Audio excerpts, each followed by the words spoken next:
Hello you lot, Miller Corner here, just about. As you might be able to hear, the old lurgy has caught up with me and I'm feeling a little bit rough today. My voice has gone into limp home mode. It's basically picked a gear and is just sticking with this. So I'm not going to be quite as powerful vocally as I normally am, but I'm not making a fuss, despite what my girlfriend says. We are still going to continue on with this video, which is a Q&A. We haven't done one of these in a while, so I thought I'd hand it over to you lovely lot to ask me whatever you like on Facebook, Instagram, or the YouTube community page. So I've got all your questions here on my new Samsung phone, and without further ado, let's rattle through them.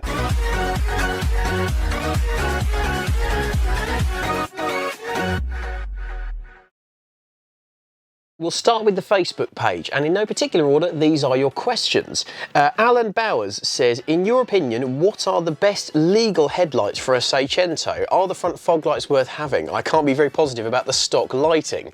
You're kind of right there, Alan. The front headlights on a Seicento are standard. They're not brilliant. They've been described as glowworms in jam jars, but equally, as Matt Furious Driving found out quite recently, if you fit LED bulbs to a car that didn't have them from the factory for the headlights, you get lambasted in the YouTube comments.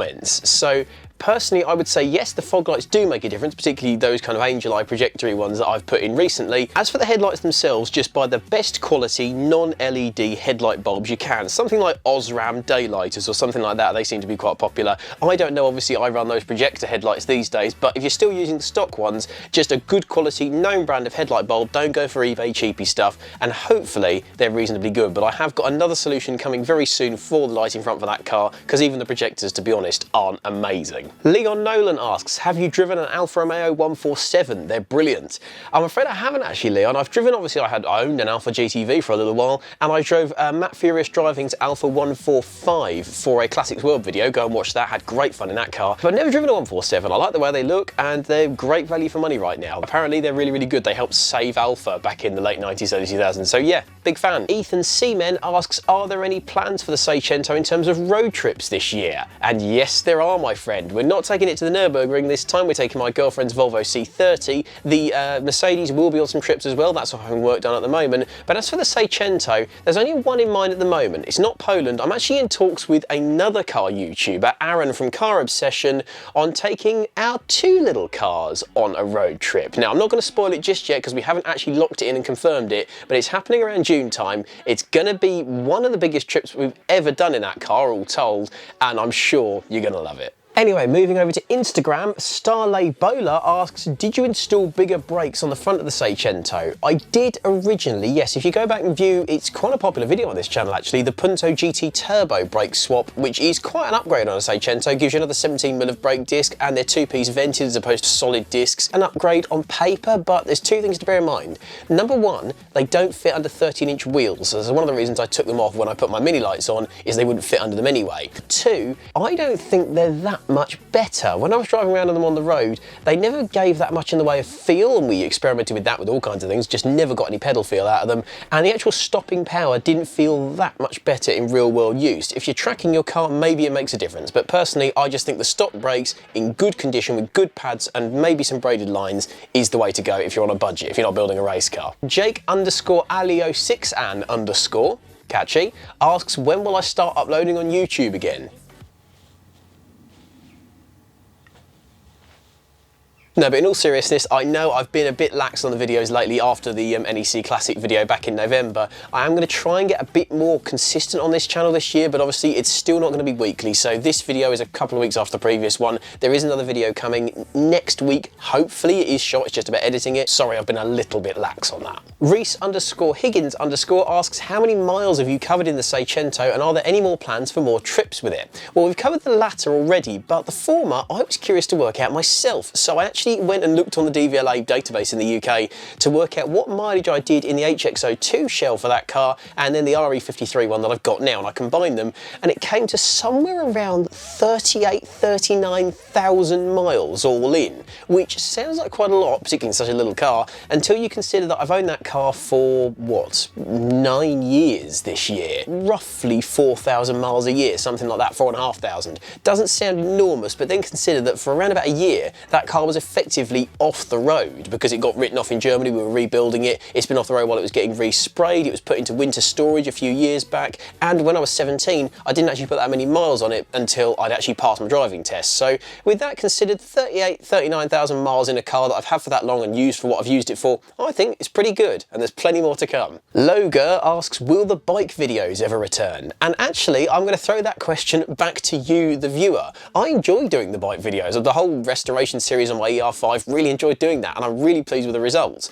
But no one really watched them. Now, I know this channel isn't about generating views, I'm not a business, I do what I want to do, but ultimately it does hurt a little bit to put all that effort into a video if it then flops. So I'll leave it up to you. There are some bits I want to do on the Kawasaki, a couple of little mods and fixes and bits and pieces. There won't be another major restoration or anything. If you fancy bike content, let me know down below. If you want it, we'll do it. Only Fast to 30 miles an hour asks, and he's got a Seicento by the way, so that name is fantastically appropriate, what are the plans for the Seicento this year? Anything big? And a few people have asked this, I will credit you all individually.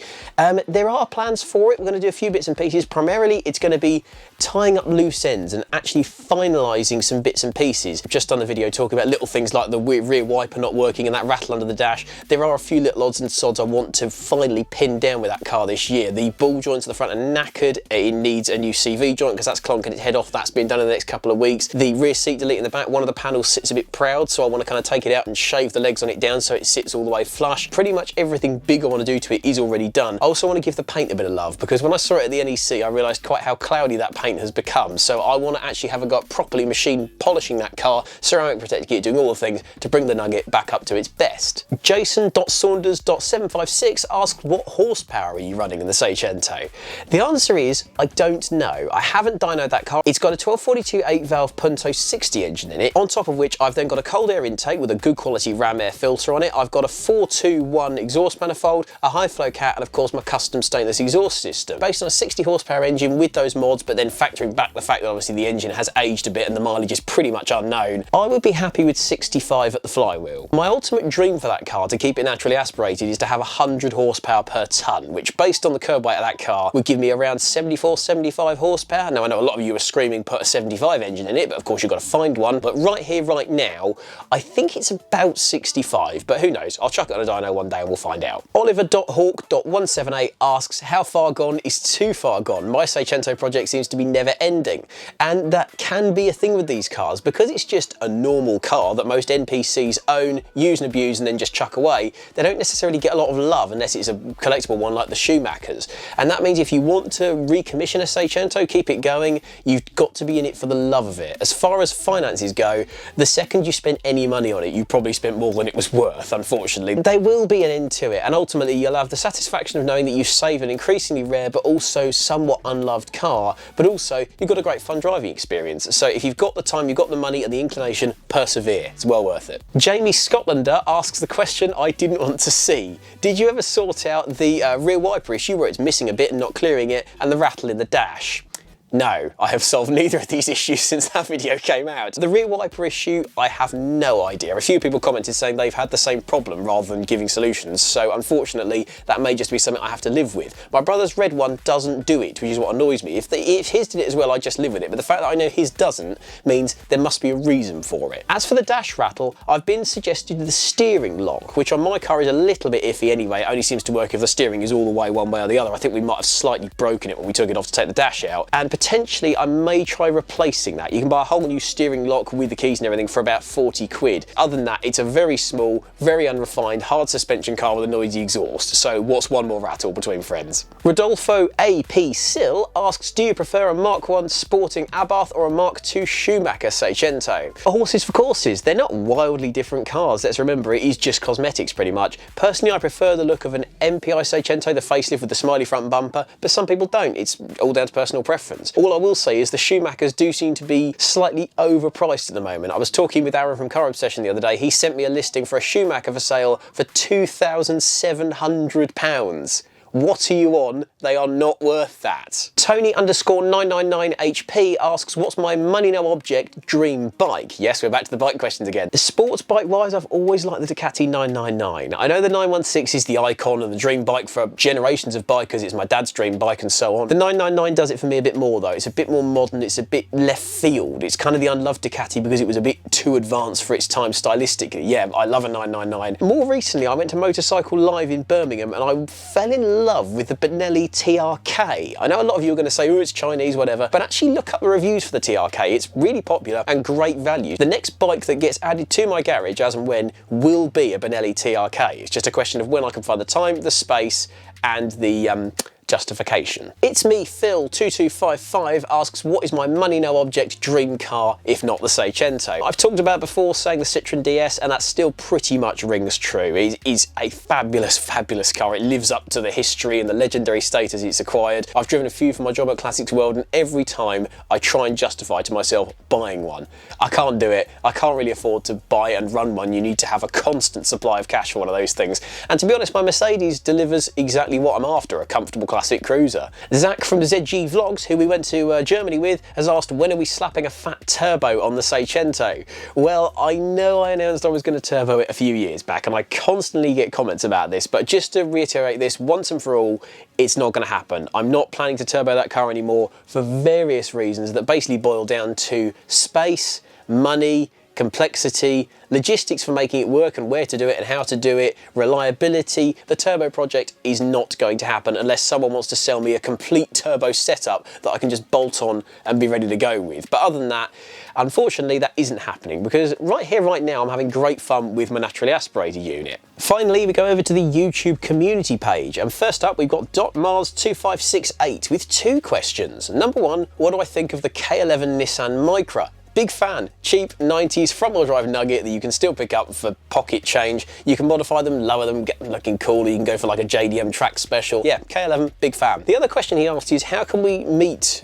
myself and of course the Seicento? Well, as of yet, there aren't any plans for any events with us together this year. I'm not going to be hosting a Miller Corner meet just yet. I do want to make that happen one day. Right here, right now, you wouldn't want to meet me because I sound like some sort of awful Darth Vader impersonator. If you want to meet me in person for some strange reason, although thank you, I will be at pretty much all the Kelsey Media events this year, the fast car stuff, the classic stuff, because they've got me on to do the commentary. Yes, really. So if you are that interested in meeting me in person, I will be at all the Kelsey Media events this year. So if you come in, see you there. 6145822, bet that's easy to remember, asks, what did you think of the Vauxhall Calibra? I've had one for a few years now. I really like the Calibra actually. I drove one for a Classics World video. We did a shootout with a Ford Probe. I really like the Calibra. I love the way it looks, love the kind of ride and handling combo. It just suits everything really well. It's nice and practical. If that particular one we'd driven had been a manual car, I would have bid on it and bought it myself. There you go, money where my mouth is there. Really like the Calibra, great car.